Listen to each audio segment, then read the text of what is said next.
প্রিয় শিক্ষার্থী বন্ধুরা, দ্য ডেইলি ম্যাথ ইউটিউব চ্যানেলে তোমাদের স্বাগত।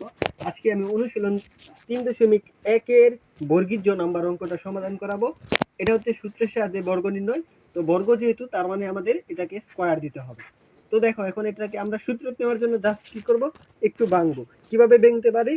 1000 আমরা লিখতে পারি 1000 যোগ 7। তাহলে 1000 এবং 7 যোগ করলে 1007 হয়। এখন জাস্ট এটার উপরে স্কয়ার আছে, স্কয়ার। এখন দেখো, এটারে আমরা এ ধরবো আর এটারে বি ধরবো। তাহলে এ প্লাস বি হোল স্কয়ার। সূত্র হচ্ছে কি? এ স্কয়ার, এই যে লিখলাম এ স্কয়ার, তারপরে হচ্ছে প্লাস, তারপরে হচ্ছে 2, তারপরে হচ্ছে কি এ, তারপরে হচ্ছে কি বি প্লাস বি স্কয়ার।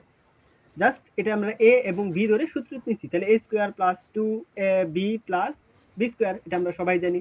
এখন দেখো, জাস্ট 1000 কতবার গুণ? 2 বার গুণ। তাহলে কিন্তু শূন্য জয়টা থাকে, 3টা আছে এখানে 2 বার, মানে একটা 2 বার, তাহলে 6টা শূন্য। তাহলে 1 2 3 4 5 6। তুমি ক্যালকুলেটর দিয়েও করতে পারবা বা যে কোনো ভাবে করতে পারবা। তো 1000 2 বার গুণ করলে আমাদের এত হয়।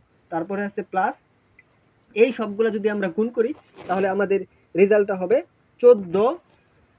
14 এবং 3টা শূন্য, এবং প্লাস এখানে যদি আমরা 7 2 বার গুণ করি তাহলে 7 7 49। এখন জাস্ট এগুলা তুমি একটু মুখে মুখে যোগ করবা। তাহলে আমাদের যোগ করলে যোগ ফলটা হবে 1, তারপরে 0, তারপরে হচ্ছে 1, তারপরে হচ্ছে 4, তারপরে হচ্ছে 0 4 9।